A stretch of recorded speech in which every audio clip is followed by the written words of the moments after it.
السلام عليكم ورحمة الله وبركاته. أهلا بكم أحبائي في الله. النهاردة هنقص جلابية رجالي سعودي في جناب الجنب بتاعها مقفول. تمام.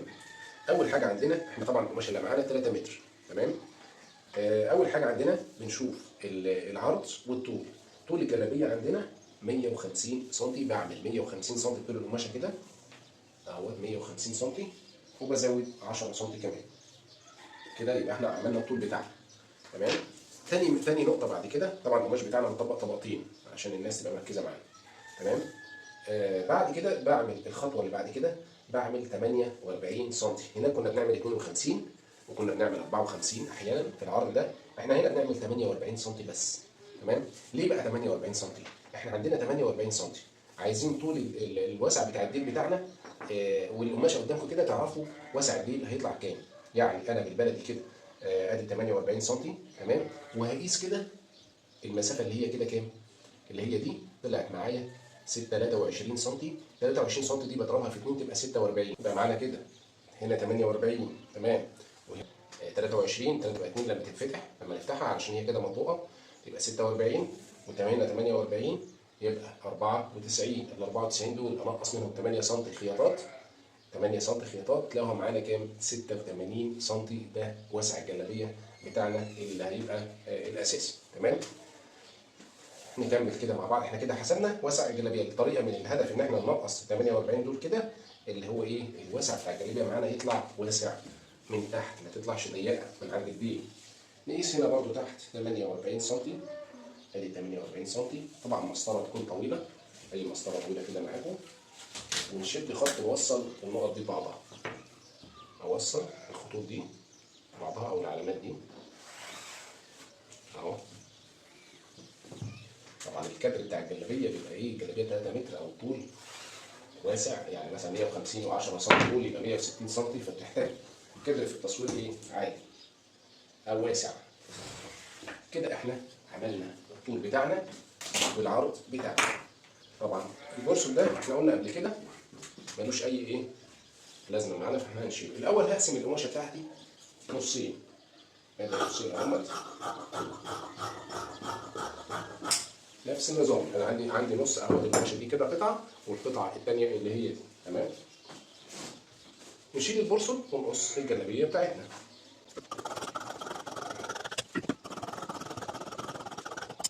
كده احنا قصينا الصدر والظهر اهوت، وعندنا القطع اللي طلعت من قبل منهم اهو. هقفل دي كده او اطبق دي كده 2 طبقتين، يبقى كده عندي القماش مطبوق 4 طبقات اللي هو الصدر والظهر. بعمل ايه بقى هنا؟ بقيس الطول بتاعي اللي هو 70 سم.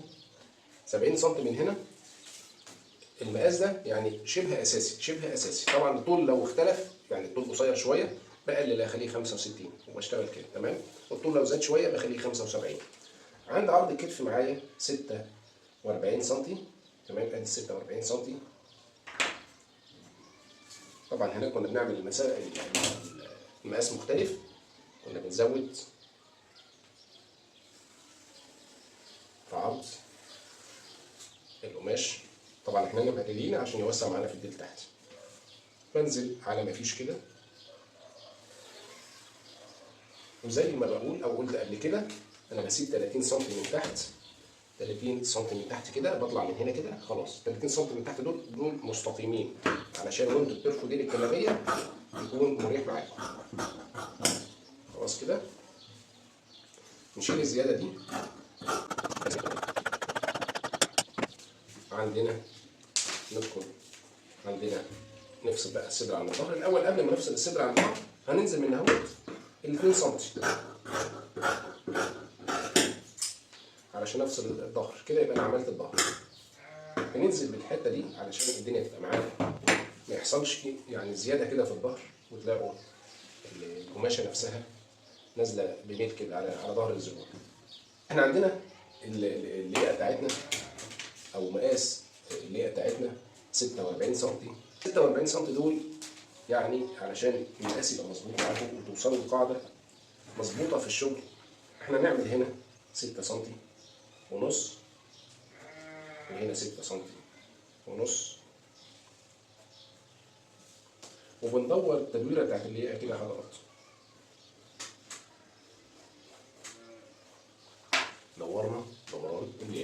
ميل الكتف عندي هعمل هنا 4 سم. عندي ميل الكتف زي ما ذكرت قبل كده برضو بالريجه دي اللي هي فيها كيرف كده خفيف، علشان الدنيا معايا تبقى مظبوطه في الجيب، ما تلاقوش الجيب يبقى شادد. تمام. فتحه البشليك قلنا الفتحه المعتاده عندنا الاساسيه او الشبه اساسيه 39 سم. يبقى انا كده خلصت الصدر بتاعي. احفظ التقويره بتاعت الرقبه وميل الكتف، وادي الفتحه بتاع طول البشليك. يبقى انا كده الصدر بتاعي خلاص تمام، خلصته. نخلي الشغل بتاعنا هسحب بس الايه الظهر كده من جوه، وهاخد الظهر ارجع للظهر تاني. وهعمل ايه بقى هنا؟ احنا عندنا حاجه اسمها سقوط كم. سقوط الكم بتاعنا اللي هي بتبقى النقطه اللي فوق دي، المسافه اللي هنا من اول الكم اللي بنركز فيها الكم. الجلابيه دي انا هعمل سقوط الكم بتاعها 24. وهنا الاشتيك بتاعنا هعمله 17 سم. 17 سم. الترومبه دي او سقوط الكم ده انتوا عايزين له قاعده. القاعده لو الزبون عايز الجلابيه مجسمه قوي نعمله 22. لو الزبون عايز الجلابيه مرتاحه شويه وتحسوا ان الكتف بتاع الزبون مليان شويه نخليه مثلا 24. لو اجسام مليانه وحاجه بقى يعني حاجات المقاسات اللي هي العاليه جدا نوصله لحد 26. تمام. الاشتيك بتاعنا بيتوقف على حسب الطول بتاعنا. طول الزبون معانا لو مثلا 150 بيبقى الطول 19 18. اللي لقينا الزبون عدى طوله 170 بنعمل الاشتيك بتاعنا ده نعمله كام؟ نعمله لحد 20 سم. تمام؟ كده دي قواعد تشتغل عليها. بعد ما اخدت طول سقوط الكم وطول الاشتيك بتاع الاجناب، يبقى يتبقى لنا الطول الاساسي بتاع الاجناب. تمام؟ يبقى الطول معانا هنا كام؟ اهو نقيس الطول من اول هنا لحد الاخر 115 سم. يبقى انا كده محتاج 115 سم طول الايه؟ طول الاجناب، طول الجنب ادي 115، واقص على طول على اخر ال 115 ما بسيبش اي زيادات. كده يبقى انا كده طول الجنب معايا اللي انا قصيته اهوت. تمام. وادي الظهر بتاعي وادي الصدر اللي معانا اهو. تمام. نجيب النص التاني القماشه بقى، النص التاني، ونعمل ايه؟ نقص سفره بتاعه الجلابيه. سفره الجلابيه عندنا لازم تبقى الطول بتاع السفره لازم يبقى اطول من الكتف يا حضرات. يبقى اطول حوالي على الاقل 5 سم. وانا بظبط السفره بعد كده علشان تطلعوا السفره بطريقه صحيحه. عرض السفره معانا 16 سم. 16 سم 16. تمام. طول السفره بتاعتنا يعني احنا مثلا عرض السفره بتاعت الزبون معانا 46، انا هعمل دي لحد 52. تمام. وبشتغل واظبط السفره بتاعتي واشيل الزيت. عملت كام؟ 52. يبقى انا زودت كام سم؟ يبقى انا زودت 6 سم. ماشي. هنشوف دلوقتي انا زودت 6 سم ليه. لان دي اهم نقطه في قص الجلابيه، ودي انا بكررها وبقولها في شغلي كله.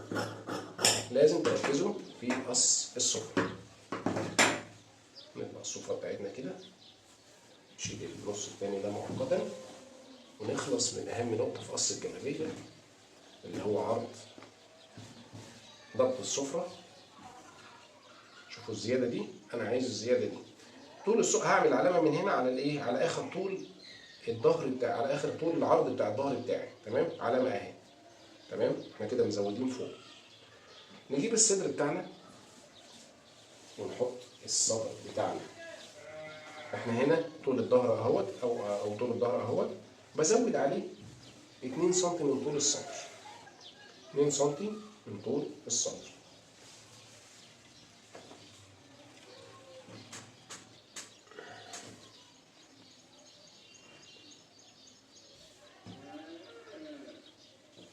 احنا هنلاقينا هنا عاملين ايه بقى؟ مزودين سم كده، من مطلعين سم كده من البشليك بالصدر، مزودين سم بره علشان ده تركيب البشليك. ونفتح ومطلعين منين؟ من هنا برضو 2 سم. 2 سم. الصدر من عند الكتف هنا زياده عن الظهر 2 سم. وبسحب السفره بتاعتي كده وبعمل حسابي اخلي دي مفتوحه زي ما هي. وبحط الظهر بتاعي وبزود من هنا. تمام، 9 سم. المره اللي فاتت انا كنت بزود 8 عادي، انا بزود 9 وممكن ازود 10 عادي. اهم شيء ضبط الكتف، اهم شيء الكتف يكون مظبوط. طبعا الرجل بتاعتي بظبط او اشيل الزياده بتاعتي كده 9 سم اللي انا قايس عليهم. 9 سم ممكن اعملها 8 وممكن اعملها 7 وممكن اعملها 10 زي ما انا عايز. تمام، يعني انا اوصل ممكن اعملها لكم 10 كده مفيش مشكله، علشان ما تبقوش مكتفين نفسكم. اهم شيء عندي الحركه اللي انا هعملها دي، اقلب دي كده. لو ركزنا مع بعض هنلاقي الطول بتاع السفره بتاعنا اللي انا طبعا دي انا عاملها 52، عرض الظهر معايا 46 اللي هو عرض السفره الحقيقي. تمام، الطول بتاعنا لما نيجي نقلب هنلاقي الميل ده سحب معايا الظهر وخلى الظهر معايا يا دوب مظبوط فيه سنتي او نص سنتي زياده يا دوب، هشيله. تمام، هعمل استقامه كده، خط مستقيم كده اهو. بصوا انا عملت ايه، خط مستقيم. تمام، وكده برضو ايه، خط مستقيم. الخط المستقيم ده هيحصل عليه تعديل تاني دلوقتي. تمام، ونقطه علامه اهو على اخر الايه، على اخر العلام بتاع نهايه السفره بتاعتنا. هاخدها من الناحيه الثانيه برضو علشان تبقى باينه معايا. كده انا اخدتها من الناحيه الثانيه والرجه بتاعتي وعملت سويت الدنيا كده ببعضها. تمام، خلاص هسحب دول مؤقتا واظبط السفره بتاعتي بره على المقاس اللي انا اخدته.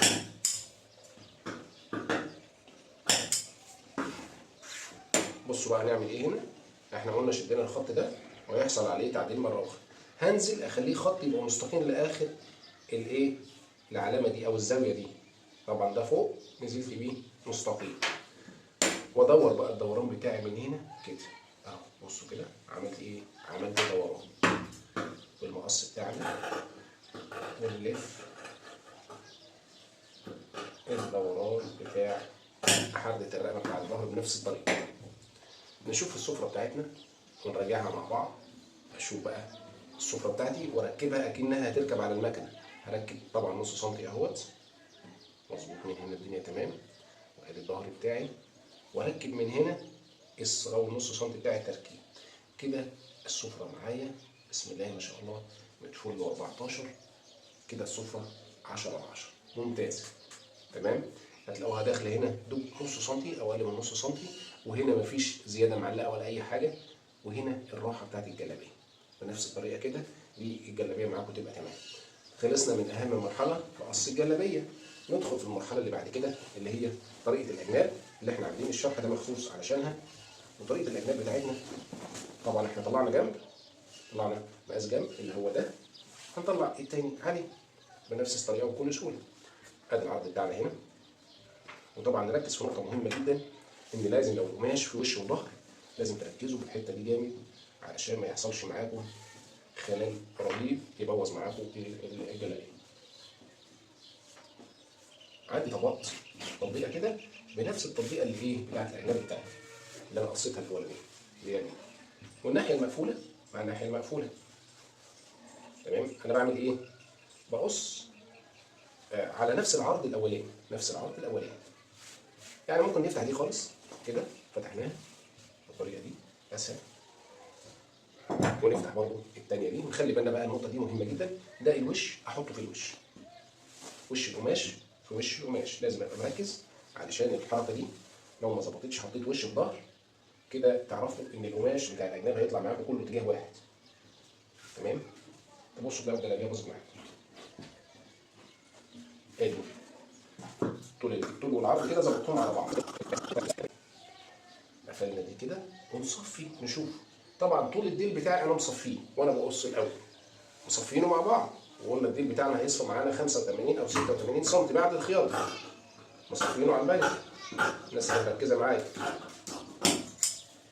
هنا بقى، انا طبعا عايز اصفي الجزء اللي فوق بتاع الاجناب من فوق او الاشتيك اللي هيركب في الاشتيك. احنا قلنا عرض الاشتيك معانا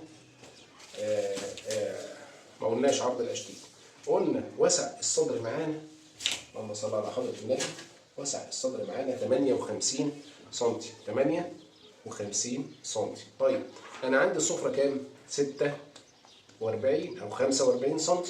45 سم 14 سم مثلا، هقسمهم على 2 يبقى فيها السبعه. هزود 2 سم على السبعه تبقى معايا 9 سم. 9 سم اهو كده. وبالاول باجي من تحت من هنا واعمل حساب 30 سم او 25 سم على حسب، تطلعوا بيهم كده علامه كده هنا، علشان انا هاجي لحد المسطره واطلع كده هنا واخلي دول مستقيمين من تحت علشان الجلابيه تبقى نازله معايا مظبوطه. المسطره طويله كده، وتجيبوا بقى توصلوا دي كده بنفس الطريقه اهو، بنفس الطريقه كده، ونوصل دي كده.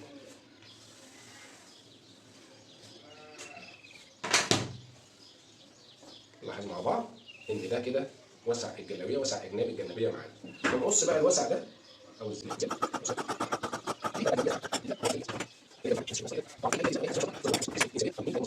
هنخلي القماشه دي زي ما هي كده الاجناب، ونعمل ايه؟ احنا عندنا السياله بتاعتنا، السياله بتاعت الجلابيه دي بتبقى طولها 40 سم، ادي ال 40 سم، وبشيل الزياده 40 سم وبشيل الزياده. طبعا وهي مقفوله كده بعمل نفس العرض ده واحط السياله بتاعتي. السياله يعني الجيب اللي جنبي يا حضرات اهو، وهشيل الزياده اللي معايا. هاجي في المنطقه دي واشيل 2 سم من الجنب كده من الناحيه المفتوحه، واخلي الناحيه المقفوله زي ما هي. يبقى انا كده دي السياله بتاعتي طلعت ومقاسها مظبوط وبمنتهى السهوله. تمام، احنا كده طلعنا سياله واحده. تمام، نركز مع بعض علشان هنبقى محتاجين لسه حاجات كتير. الاجناب بتاعتي دي هنخليها نرجع لها تاني. نعمل كده ونشوف طول الكم بتاعنا. القماش هتطبقوه طبقتين لو جاب الطول معاكم، لو جاب طول الكم معاكم والعرض مظبوط يبقى تمام. هنمسك القماشه بتاعتنا ونطبق القماشه كده ونشوف هتجيب الطول ولا لا. طول الكم معايا، طول الكم عندنا 66 سم. 66 سم، ادي طول الكم معايا 66 سم. انا معايا قماشه طويله اهي 66 سم، هنقيس كده 66، ادي 66، والاقي معايا قيمه الرفيه كمان والزياده اهي. طب نفترض ان القماشه مش جايبه معايا الزياده دي، هعمل ايه؟ هطبق القماش عكسي يا جماعه، هطبق القماش عكسي، ركزوا معايا. هعمل كده تمام، بالطول بقى على المفتوح، واعمل واعمل كده تمام، واطلع الكم بتاعي، كده تلاقوا القماشه بقت طويله معاك، بعد ما كانت قصيره هناك بقت طويله معاك. تمام، انا بوريكم طريقتين، بوريكم علشان لو القماشه طلعت صغيره معاكم شويه تتعاملوا ازاي، علشان في ناس بتيجي لحد الكم هنا وتقوم جايه واقفه ما تعرفش تكمل القص، يقول لك القماشه طلعت صغيره وباظت. لا، في طريقتين لاستخراج الكم. احنا قلنا عرض سقوط الكم معانا هناك كام؟ نركز مع بعض، قلنا 24. تمام، ال 24 انا هنا هعمل مثلا 22 او 23 عادي مفيش مشكله، وانزل حوالي 10 سم ماشي، وبالمسطره واوصل النقطه دي ببعضها كده. طبعا الكم ده زي القص بتاع الكم بتاع الجلابيه السوداني، تمام، اللي هي الاجناب. وممكن يعني ده يختلف عن كم القميص يا حضرات، يختلف عن كم القميص. احنا قلنا العرض بتاع الاجناب من فوق هيصفوا معانا كام؟ 9 سم او 8 سم، ادي 9 سم او 8 سم مفيش مشكله. خليكم في الزياده، يعني المقاس بتاعي 8 سم انا بخليه 9 سم، خليكم في الزياده، وبعدين ظبطوا انتوا شغالين على المكنه. بدل ما الجلابيه تطلع ضيقه معاكم، لا الجلابيه تطلع مظبوطه، ولو عايز تضايق شويه ضيقوها مفيش مشكله، وانتوا بتخيطوا. طول الكم بتاعي 66، وازود حوالي مثلا 8 سم كده ولا حاجه قيمه الرافيه بتاعت الكم. وسع الكم عندي، طبعا انتوا عارفين ان انا بعمل حركه كده حلوه في الكم. لو عاوزين تعملوا وسع الكم صافي ما تعملوش فيه اي شغل ولا حاجه، تعملوا وسع الكم مثلا 16 17 على حسب ايد الزبون. طبعا المنطقه دي اساسي، لازم احنا نبص هنا نشوف دي طلعت 24 ولا لا. طلعت 24، وادي سم يعني 25، هاخد سم خياطه تصفى معايا 24 زي ما انا عايز بالظبط. قلنا هنا بدخل لجوه 2 سم وبعدين ادور تدويره كده، دي اساسيه، لازم اطلع لفوق كده 2 سم وادور الكم كده علشان الكم يبقى مريح معايا في اللبس، بالرجه بتاعتي. وهعمل كده تمام. ونخلي وسع الكم من تحت يا عم مثلا 17 سم مثلا. ادي 17 سم كده. الكوع معايا طالع كام؟ الكوع معايا طالع 17 او 18 سم. نزوده شويه واحنا بنقص عادي.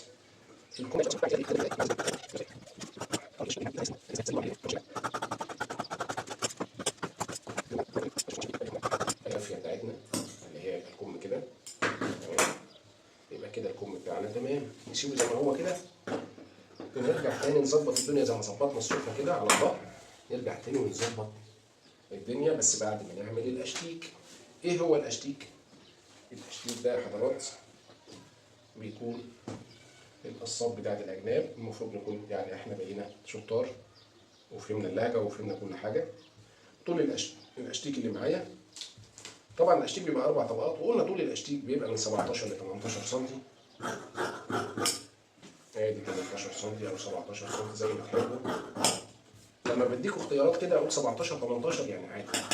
يبقى انتوا عايزين تعملوا ده تعملوا، عايزين تعملوا ده تعملوا، مفيش مشكله. انا قصيت حته مربعه اهي، جبتها من قماشه، حته كده قماشه عملتها حته مربعه. تستغلوا القماش اللي معاكم كله.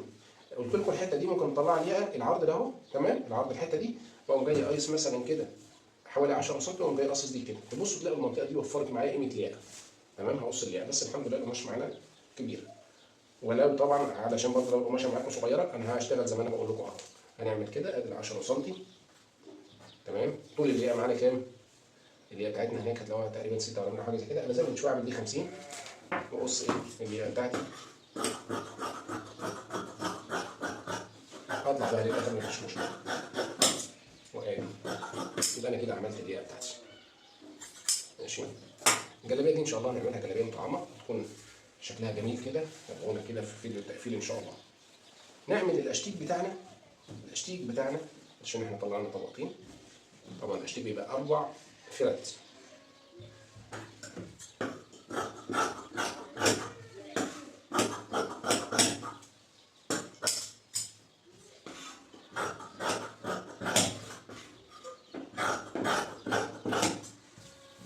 كده 4 فرد قدامنا طولها 18 سم او 17 سم زي ما تحبوا. العرض بتاعها بقى احنا بنعمل العرض بتاعها على حسب المقاس اللي احنا عاوزينه. اول حاجه بدخل لجوه من هنا 2 سم. بدخل جوه من هنا 2 سم. الريجه بتاعتي او من غير ريجه عادي بتعملوا تطلعوا كده ايه يعني على ما فيش. يعني مثلا لو ما فيش ريجه خالص بندخل كده نطلع نزود على ما فيش. دي اسمها سوسته بتريحنا في لبس الجلابيه. الزبون يرفع ايده وينزل ايده تلاقوا الدنيا مرتاحه هنا. شويه دول بيدونا راحه. ونعمل هنا 9 سم اللي هو ايه الوسع بتاع البشليك او وسع الاجناب. ونعمل دي كده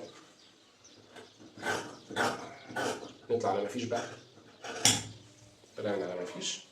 هنلاقي عندنا نقطة مهمة كده هنا. عندنا نقطة بساوي دي بس كده. هعمل لها فورد كده بالعرض عشان ابقى عارف ايه ان الناحية دي هي الاجناب. نركز مع بعض هنا. ده الجنب اللي هيركب هيبقى مكان سيارة الجنب تمام. انا بطلع لفوق من هنا 2 سم واشيل ال 2 سم دول كده. طب ليه دي؟ عشان تريحني لو في زبون له بطن ولا اي حاجه تمام. الجلابيه تلاقوها ما هي الشلحه كده وتلاقوا الجلابيه مظبوطه معانا وتمام. نظبط الاجناب بتاعتنا ونشوف شغلنا مظبوط ولا عامل ايه. ونوري لكم طريقه التركيب زي ما بنوريكم كل مره تمام. الناس ما تستعجلش، الناس يبقى عندها صبر. الاول بظبط دي على دي بنفس الطريقه كده تمام. واجيب الاجناب بتاعتي والقصات بتاعت الاجناب. والقصات بتاعت الاجناب طبعا هتبقى سهله شويه. سهله شويه ازاي بقى؟ ان في ناحيه مقفوله وناحيه مفتوحه. دول 4 فرد اهم تمام. في ناحيه مقفوله وناحيه مفتوحه. بعمل ايه؟ بحط دي كده. انا عايز نفس الميل، عايز نفس الميل وعايز نفس كل حاجه. ده هتركب كده دي هتركب كده يا جماعه. بس في لبس الجلابيه بتلاقوها ارتاحت وبقت عامله معانا ظابطه والدنيا تمام تمام. هنعمل ده كده اهو ونخليها كده. ونلاقي ايه؟ بصوا ده كده الجنب بتاعها. من جوه كده الناحيه المقفوله دي هيبقى ايه السياله او جيب الجنب تمام. ومن بره من هنا هتركب في الايه في الصدر والظهر تمام. ده الشكل بتاع الاجناب. يا رب تكون الدنيا سهله ليكم وتكون كل حاجه واضحه يعني ان شاء الله. انا بحاول ان انا اسهل كل حاجه ليكم. احنا عندنا طلعنا فرده سياله واحده، باقي لنا فرده سياله كمان. انا بلم الجنب كده مع الاشتيك مع الكم والمهم مع بعض تمام. مش احنا طلعنا فردة سيالة واحدة اهيت، انا عايز كمان فردة سيالة، عايز كمان فردة سيالة. هنعمل دي كده تمام، ونشيل دي كده مفيش مشكلة. خليها حاجة زي كده، لما تيجي نخليها في مثلا في السيالة من جوه، أي حاجة تكون ما هيش باينة على الوش. وبحط الناحية المقفولة على الناحية المقفولة، وبطلع السيالة بتاعتي على نفس المقاس بتاع السيالة اللي أنا إيه لبستها.